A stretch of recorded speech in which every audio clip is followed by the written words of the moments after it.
Welcome to another great edition of Beacons of Light. Joining me today is Mr. George Bell, President and CEO of the Capital Area United Way. Welcome to the show, George. Well, Michael, thank you. It's a pleasure to be here with you. It's great for us to talk about what's going on in the capital area. The United Way seems like you just started, but you've been in your leadership position for now 6 years. Michael, I'll tell you, it has been really a wonderful ride for me. I came in after a 30-year career in healthcare and was trying to figure out what I was going to do after that. And this opportunity came along, and it was one that really aligned well with my values and the things that my servant's heart. And I just felt that it was a good opportunity for me to use everything I've learned, my leadership skills, my relationship skills, and put it to work for a real good cause. And man, was I not disappointed. No doubt. I mean, when you started the flood of 2016. Exactly. I mean, we've been through that flood, hurricanes, and of course the pandemic. I mean, every one of those 30 years of experience, know-how, it's been tested, right? Well, and tested in a way that allowed me to really draw from the training and everything I got in healthcare. You know, people don't realize how difficult and challenging an environment, a healthcare environment can be, especially working in hospitals. Certainly. And I had the benefit of receiving that training and then being able to put it to good use. Especially, you mentioned the flood. 2 weeks after I started, the great flood of 2016 happened. And what was so unusual about it for this community was that United Way in the past had not been as involved in providing direct services.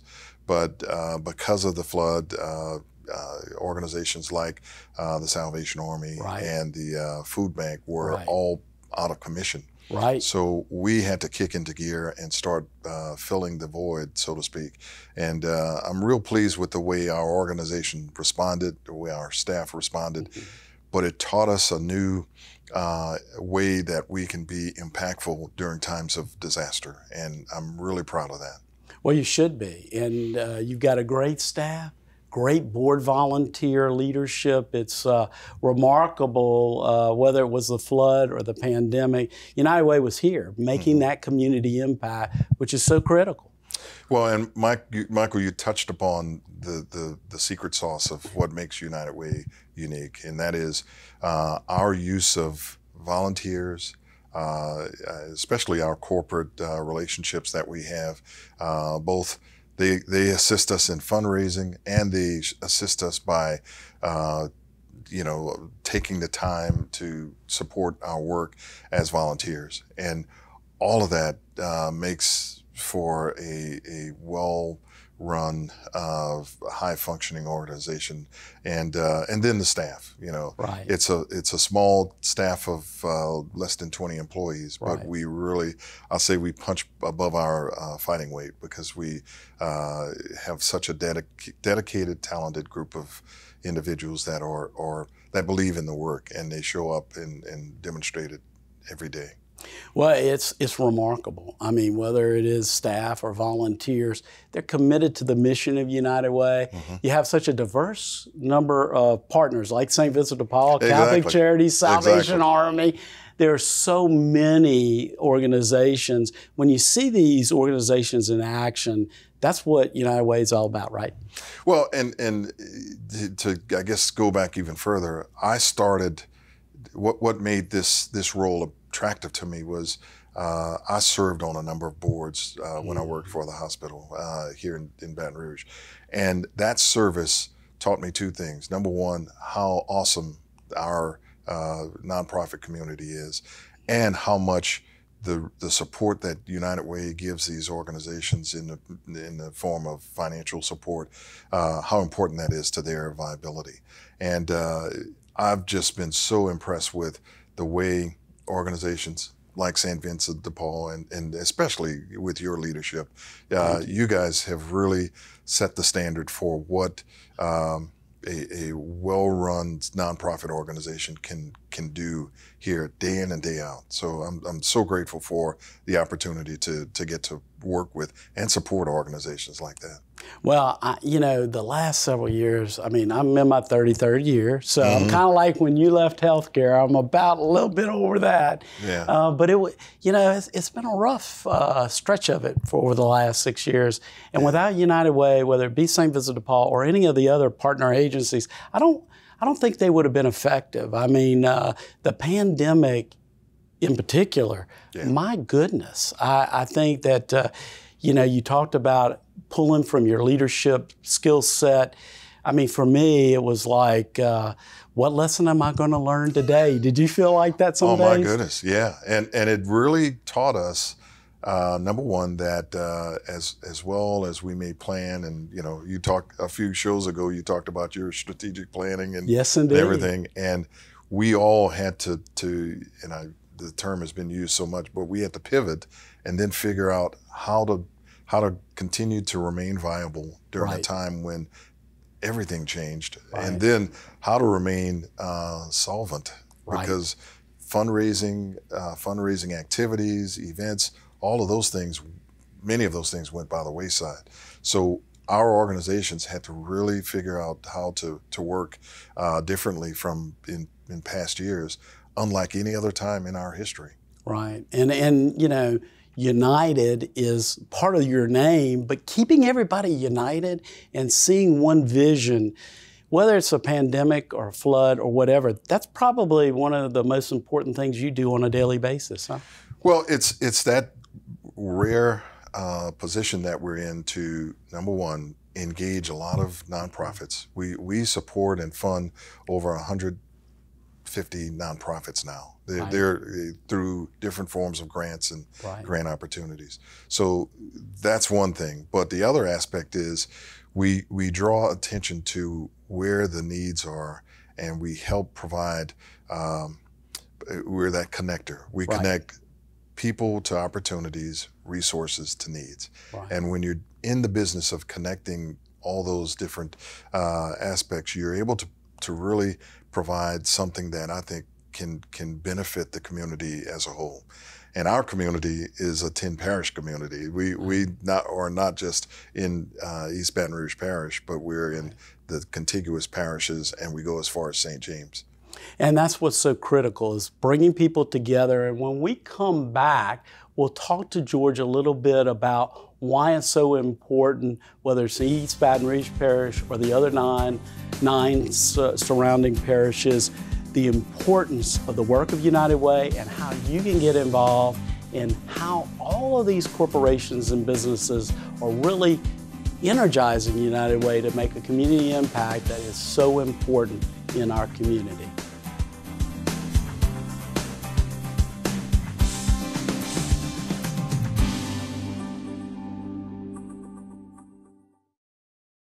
For over 20 years, the St. Vincent de Paul Community Pharmacy has served our area. We provide prescription medicines for those who have nowhere to turn for this most basic healthcare need. Please, if you need your medicine or you know a family member that needs their medicine, contact us. Kay, how can they get in touch? 383-7450. Give us a call today and spread the word so that we can ensure no one goes without their prescription medication. The Society of St. Vincent de Paul's first cookbook, Taste and See, is the gift which helps share the goodness of the Lord with those most in need. Featuring recipes from Chef John Foles, each chapter begins with a short story about one of our special work programs.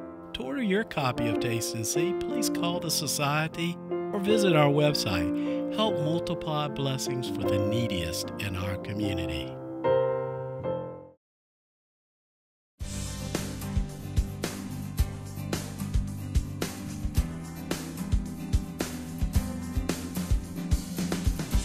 Welcome back. We've got a great show today. Mr. George Bell is joining me, and we're talking about United Way in the capital area and talking about all the great things that you've done in your leadership role. And one of the things that you do so well is communicate with all of the corporations and businesses in the area.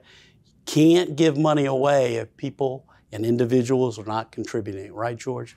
It's so right. And what really, I spend a good bit of my time doing is making sure that the partners, our corporate partners, understand what we do, and more importantly, understand how their support, how their resources, financial as well as volunteer resources, are making a difference in our community. And it's an ongoing challenge for us, because we have over 250 nonprofit organizations. 250 corporate partners that support us. Yes, sir. So it really keeps us busy. Yes, sir. But I enjoy it. I enjoy meeting people. I enjoy interacting with the different staffs and supporters. And like I said, it takes quite an army of volunteers to help make this work. And I'm so grateful for our board, and you will be joining our board here shortly. But our board members who volunteer their time, and many of them come from the companies that support us, and then they help us reach and touch other organizations that are currently not involved in supporting United Way. So they're opening doors for us as well. But what I found is and it's something that you alluded to in one of your previous shows, that is, the work has been going on. You guys, over 100 years, we're going to be 100 years in 2025. The work has been consistent and has been going on for decades, but people don't fully understand the magnitude of what we do and how we change communities. Right, and it's so critical because, and not only from the financial standpoint, but, annually the United Way does the Jambalaya Jam. And and that's just one great example where corporations come out, they have a great time, they do a lot of good for the community, and it's an impact. But there are so many events like that. And of course, with the pandemic, some of those things had to change, but volunteers make a tremendous difference in our local community. They do. And we're grateful for that. And like I said, it's also an opportunity for them to use their gifts and talents in a way other than, in the workplace, what they normally do. So it's a wonderful thing to help someone find how they can use what they're called to do in a different way that impacts communities. And gifts and talents. We talked about you, after a 30-year career, you decided to make a career shift. You could have went anywhere in the country with your health background and your leadership skills, but you decided to stay here. Why did you do that, and what role did your faith have in you making that decision? Well, Michael, I left Louisiana in 1981 after college, and then ended up in Columbus, Ohio for 11 years, where I got into healthcare. Yes, and the opportunity to come back to Louisiana and take what I learned in all those years and come back and bring it here was something that my wife and I were really excited about. Yes, we still had parents that were living in Thibodeau, and so when I came back, it was really a homecoming. But to have been here now it's 25 years, almost 26 years. Yes, sir. I have really enjoyed it. This is home now, and if I told myself, if I'm going to stay here, I want to be a part of helping to make this community what it has the potential to become. And that's United Way. United Way, without United Way, where would the community be? It would be lost, because you bring everybody together in a very powerful way.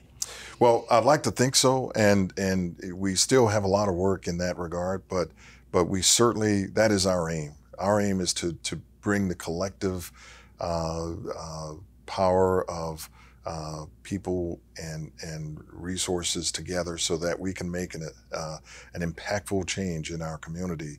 And in doing so, it lifts communities and those who have been struggling to make ends meet. It lifts our communities, and it just makes us all better. Right. And I know you're a man of faith, and Yes. so this is important in your faith life, right? It is. It is. And as I said earlier, it aligned beautifully with my my faith and my values. And look, the people we help are all God's children. Yes, indeed. And as if I can be a part of helping to create a system of care that provides that support that's needed, I can't think of a more higher, a better calling than that. And you mentioned, Columbus, Ohio, and other parts of the country.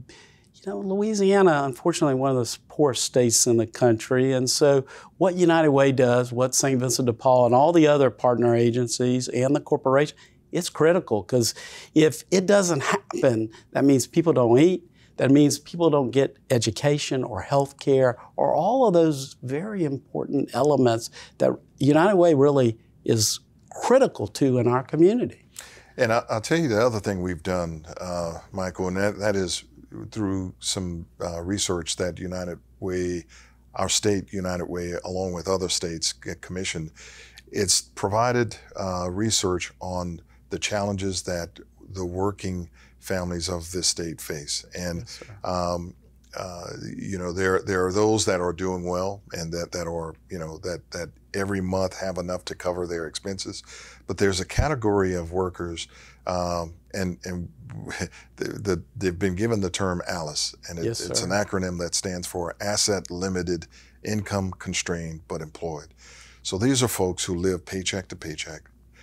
They're working, and therefore they don't earn enough, or they earn too much for some of the benefits and things that are available from the federal or state government, but they don't make enough to cover their basic expenses. And when you look at our 10 parish area, 49% of our households and families are living below that ALICE threshold. So what that means is that there are people that are one missed paycheck away from poverty, one missed or one sick child, or several missed days of work from falling into poverty. So with that information, we have really used that as our North Star to try and create programs that can help address their needs as well, which are slightly different from those that are homeless and what have you. Right, and that's such a critical thing. When we come back, we'll talk a little bit more about the ALICE population and the important work of our capital area, United Way.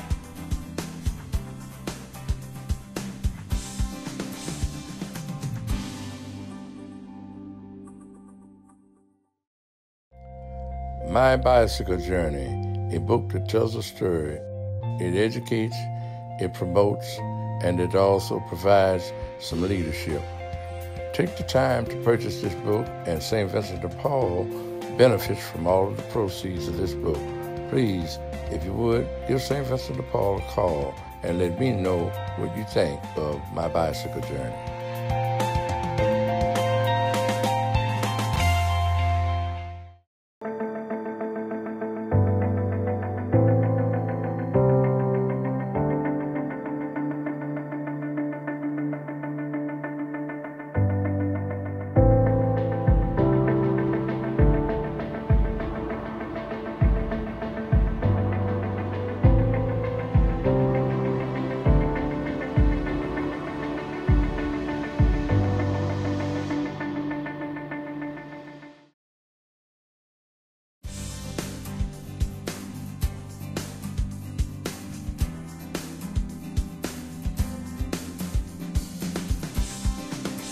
Welcome back.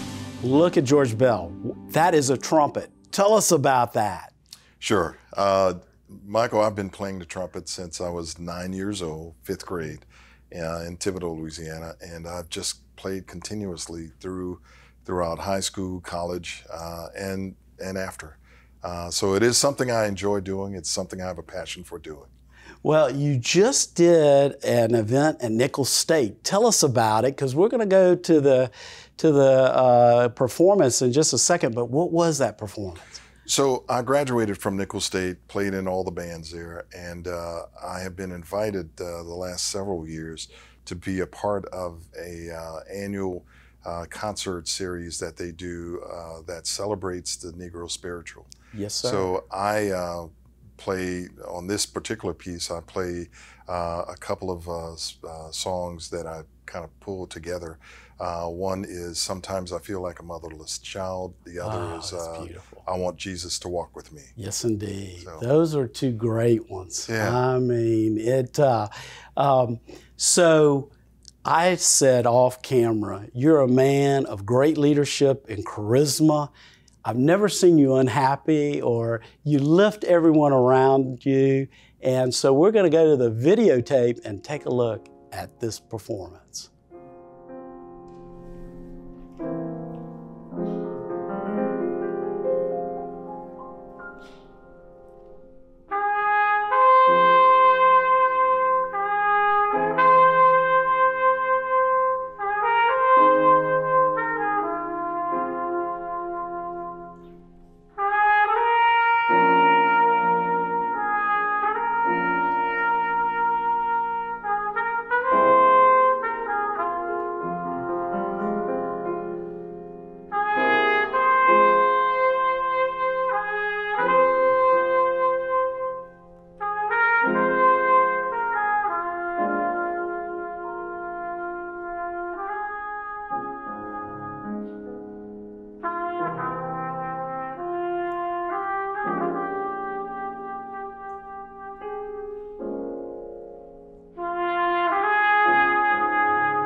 Welcome back. Wasn't that great? George in action. Now, you not only did that, but you do an annual event. Tell us about that. Yeah, so I found other outlets to to share my music. But this started when I was in, well, I've always played in a church, so that's been a constant. But I started playing for patients when I worked for the hospital. And that led to more and more people becoming aware that I played. And 11 years ago, our foundation leader asked me to pull together a concert that would be a thank you for our donors, Baton Rouge General. And we did that first concert. It was a big hit, kind of a private event. The second, the following year, they asked me to do another one, did that event. And now fast forward 11 years later, 24 concerts later, I'm doing concerts now because people have supported them, and they've just been, just a nice way to get people together. So the concerts you're talking about are my holiday jazz concerts. Yes, indeed. That are in December. I've done that the last 10 years. This will be my 10th anniversary. Well, you're a talented man. I probably need a trumpet, a whole band and orchestra. You don't need any of it, but you've got all those talents. And I guess whether it's the Alice population and the focus on helping people in need, we've got about 1.5 minutes left. Why is that important? And why is uplifting people, whether it's the volunteers, the corporations, keeping people united, your staff, why is that so important for our community? Well, the end result is helping everyone in our community reach their full potential. And what we're finding is that there are many folks who have been left behind in that quest. So the work we do impacts those individuals and those families. And what we're finding is if we can do that and do that in an impactful way and to scale, then our entire community benefits. That's what it's all about, Michael. And we're trying to do that, and to do that with partnerships like St. Vincent de Paul and the many other nonprofit organizations we work through our funding support, and the many corporate partners that help us financially and through volunteerism, and the donors, the thousands of donors that small or large, help us carry out this work. That's what it takes. That's the part that ties it all together, and that's what Living United is all about. And that's what we urge everyone to do, to live united. George, thank you for your outstanding community leadership. Thanks for being on the show. Thanks for the performance, which was spectacular. We hope y'all enjoyed the show today. We'll see you again next week on Beacons of Light.